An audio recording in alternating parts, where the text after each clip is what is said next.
ഒരിക്കൽ നബി സല്ലല്ലാഹു അലൈഹി വസല്ലമ തങ്ങൾ പറഞ്ഞു,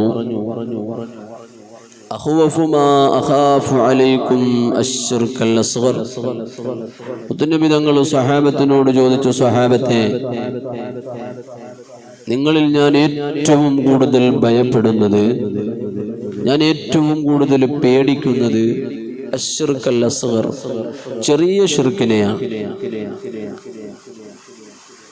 വലിയ ശിർക്കിനെയോ അതല്ല എങ്കിൽ നിങ്ങളുടെ മേൽ എന്തെങ്കിലുമൊക്കെ ദുരന്തങ്ങൾ വരുമെന്നോ, നിങ്ങളുടെ മേൽ എന്തെങ്കിലും ദുരിതം വരുമെന്നോ, നിങ്ങൾക്ക് സാമ്പത്തികമായ പ്രയാസമുണ്ടാകുമെന്നോ, നിങ്ങളുടെ രാജ്യത്ത് അക്രമകാരികളായ ഭരണാധികാരികൾ വന്ന് നിങ്ങളുടെ പൗരത്വം നഷ്ടപ്പെടുത്തുമെന്നോ, അങ്ങനെയുള്ള അല്ലെങ്കിൽ വലിയൊരു വിഭാഗം ആളുകൾ വന്ന് നിങ്ങളെ ആക്രമിച്ചു കീഴ്പ്പെടുത്തുമെന്നോ, ഇതൊന്നും എൻ്റെ ഭയമല്ല.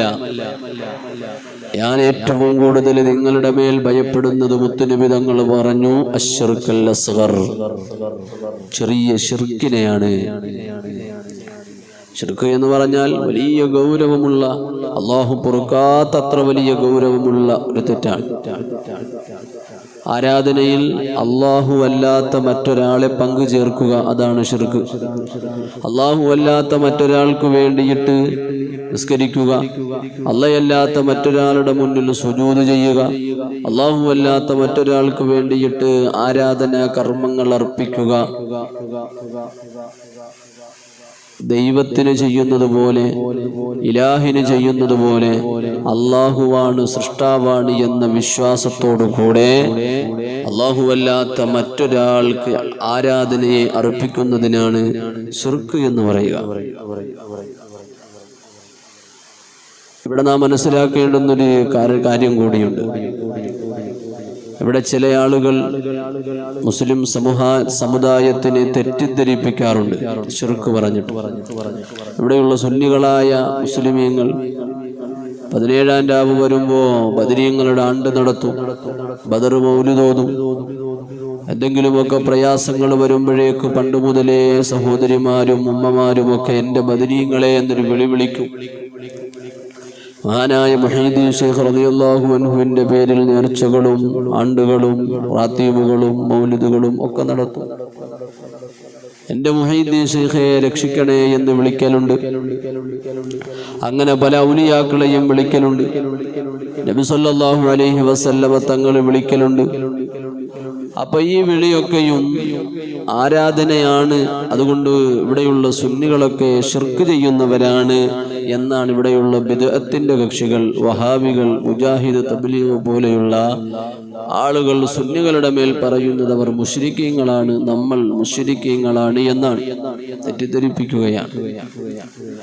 കൃത്യമായി നാം അടിസ്ഥാനപരമായി മനസ്സിലാക്കി വെക്കുക, ഇവിടെ ഒരു മുസ്ലിമിനും അല്ലാഹു അല്ലാതെ മറ്റൊരു ആരാധ്യനുണ്ട് എന്ന് വിശ്വാസം ഇല്ല.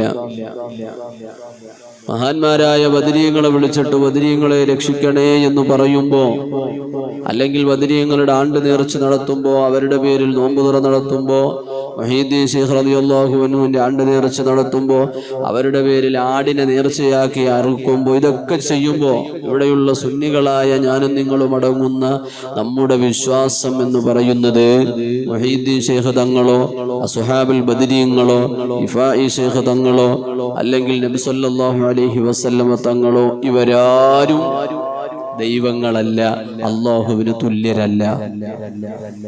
അങ്ങനെ നമ്മളാരും വിശ്വസിക്കുന്നില്ല.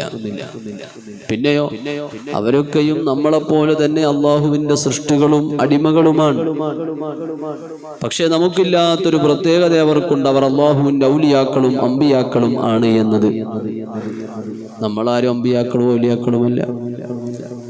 അതുകൊണ്ട് തന്നെ ആ അമ്പിയാക്കൾക്കും ഔലിയാക്കൾക്കും അള്ളാഹു കൊടുത്ത കഴിവുകൊണ്ട്, മുഅ്ജിസത്ത് എന്ന കറാമത്ത് എന്ന കഴിവുകൊണ്ട് നമ്മളെ അവർക്ക് സഹായിക്കാൻ കഴിയും.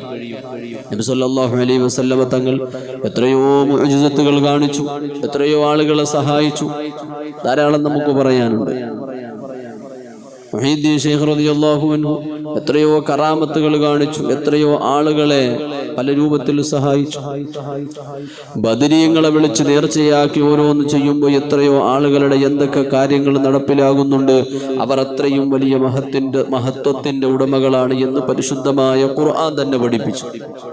അപ്പൊ നമ്മൾ അവരെ വിളിക്കുന്നത്, അവരോട് സഹായം ചോദിക്കുന്നത്, അവരുടെ പേരിൽ നേർച്ചയാക്കുന്നത്, അവർ നമ്മളെ സഹായിക്കും. എങ്ങനെ? അള്ളാഹു അവർക്ക് നൽകിയിട്ടുള്ള കഴിവുകൊണ്ട്, അല്ലാതെ അവർക്ക് സ്വന്തമായി യാതൊരു കഴിവും ഇല്ല. ഒരമ്പിയാക്കൾക്കും ഒരൗലിയാക്കൾക്കും സ്വന്തമായിട്ടുള്ള ഒരു ദൈവികമായ ശക്തിയും ഇല്ല. പിന്നെയോ അവർക്ക് അള്ളാഹു കൊടുത്തിട്ടുണ്ട് പ്രത്യേകമായ, നമ്മൾ കാണാത്തത് കാണാനുള്ള കണ്ണവർക്കുണ്ട്, നമ്മൾ കേൾക്കാത്തത് കേൾക്കാനുള്ള കാതവർക്കുണ്ട്. അത് അള്ളാഹു അവർക്ക് പ്രത്യേകമായി, അള്ളാഹു അവരെ തൃപ്തിപ്പെട്ടപ്പോ റബ്ബ് അവർക്ക് കൊടുത്തതാണ്. ആ കഴിവ് കൊണ്ട് ഭൗതിക രൂപത്തിലും അഭൗതിക രൂപത്തിലും നമ്മളെ ഇപ്പോഴും എപ്പോഴും സഹായിക്കാൻ അവർക്ക് കഴിയും. ആ മഹത്തുക്കൾക്ക് കഴിയും.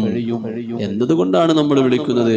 അല്ലാതെ അവരാരും ദൈവങ്ങളാണെന്നോ അള്ളാഹുവിന് തുല്യരാണെന്നോ ഇവിടെയുള്ളൊരു മുസ്ലിമും വിശ്വസിക്കുന്നില്ല. ഇത് നാം മനസ്സിലാക്കി വെക്കുക.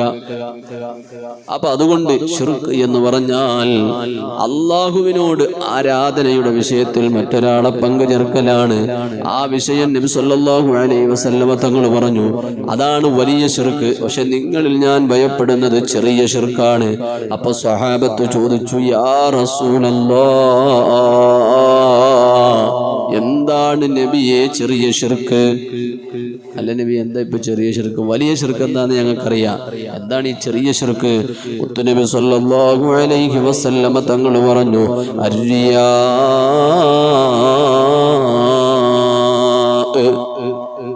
ലോകമാന്യതയാണ്, റിയാ ആണ്.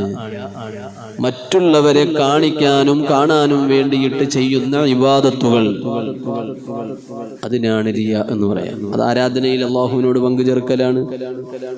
അള്ളാഹുവിന് വേണ്ടി നിസ്കരിക്കേണ്ട നിസ്കാരം മറ്റാരെങ്കിലും കാണാൻ വേണ്ടിയിട്ട് നിസ്കരിക്കുന്നു. അള്ളാഹുവിന് വേണ്ടിയിട്ട് പിടിക്കേണ്ട നോമ്പ് മറ്റാരുടെയെങ്കിലും തൃപ്തിക്ക് വേണ്ടിയിട്ട് പിടിക്കുന്നു. അള്ളാഹുവിന് വേണ്ടിയിട്ട് ചെയ്യേണ്ട സ്വദഖ മറ്റ് ജനങ്ങളുടെ പ്രശംസക്ക് വേണ്ടിയിട്ട് ചെയ്യുന്നു. റമദാൻ മാസമൊക്കെ അല്ലേ, എങ്ങനെ ഇപ്പൊ പള്ളിയിൽ പോയിരുന്ന ബാങ്ക് വിളിക്കുമ്പോൾ റോഡിൽ ഇങ്ങനെ നിൽക്കുമ്പോൾ ബാങ്ക് വിളിച്ചപ്പോൾ പള്ളിയിൽ പോയിരുന്ന ഇപ്പം റമദാനൊക്കെ അല്ലേ, ഇവരൊക്കെ എന്ത് വിചാരിക്കും എന്ന് ചിന്തിച്ചിട്ട് പള്ളിയിൽ പോയി നിസ്കരിക്കുക. അപ്പൊ ആ നിസ്കാരം അള്ളാഹ്ക്ക് വേണ്ടിയിട്ടല്ല. ഇതിപ്പോ ഇന്ന് അവിടെ നോമ്പുറക്കാൻ വിളിച്ചിനി, ഇപ്പൊ നമ്മൾ നോമ്പ് പിടിക്കാതെ പോയി നോമ്പ് തുറന്നാല് മോശമാവത്തില്ലേ എന്ന് കരുതിയിട്ട് നോമ്പ് പിടിച്ചു.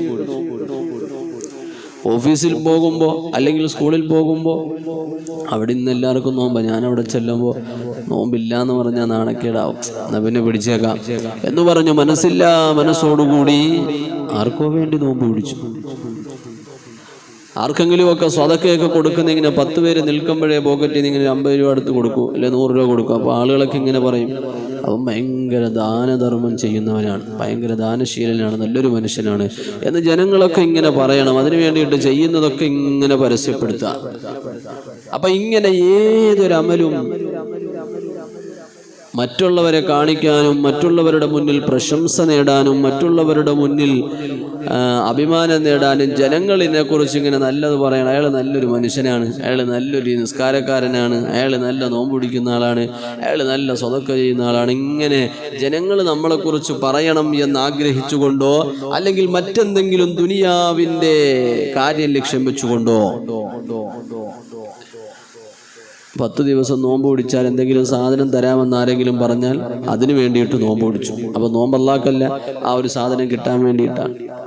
ഇങ്ങനെ അള്ളാഹുവിലുള്ള വിശ്വാസമല്ലാതെ മറ്റു ദുനിയാവിന്റെ മുകളിലുള്ള ഏത് കാര്യം ലക്ഷ്യം വെച്ചുകൊണ്ട് എന്ത് അമല് ചെയ്താലും അതൊക്കെ റിയാ ആണ്, ലോകത്തിനെ കാണിക്കാൻ വേണ്ടിയാണ്. റമദാൻ കഴിയുമ്പോൾ പറയണം, അൽഹംദുലില്ലാഹ് ഇപ്രാവശ്യം 30 നോമ്പ് ഞാൻ പിടിച്ചു എന്ന് 10 പേരോട് പറയുമ്പോഴേ ഒരു സമാധാനം ഉണ്ടാവും. ഇപ്രാവശ്യം എല്ലാ ദിവസവും തറാവീഹ് നിസ്കരിക്കാൻ എനിക്ക് പറ്റി, അൽഹംദുലില്ലാഹ് എന്ന് വലിയ കാര്യത്തെ പറയൂ. ആ പറച്ചിലിന് വേണ്ടിയിട്ടാണ് പിടിച്ചതെങ്കിൽ, ആ ഒരു ഫഖ്റ് പറയുന്നതിന് വേണ്ടി, പ്രൗഢി നടിക്കുന്നതിന് വേണ്ടിയിട്ടാണ് പിടിച്ചതെങ്കിൽ, അല്ലാഹു തആല നാളെ ആഖിറത്തിൽ നിന്നോട് പറയുമത്രേ, ഇദ്ഹബൂ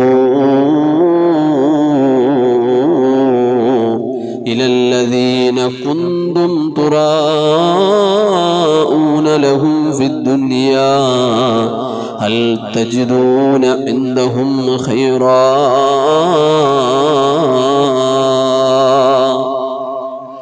ആര് കാണാനാണോ നീ ചെയ്തത് അവിടേക്ക് പോയി പ്രതിഫലം വാങ്ങിച്ചോളൂ. നീ പോയിക്കോ.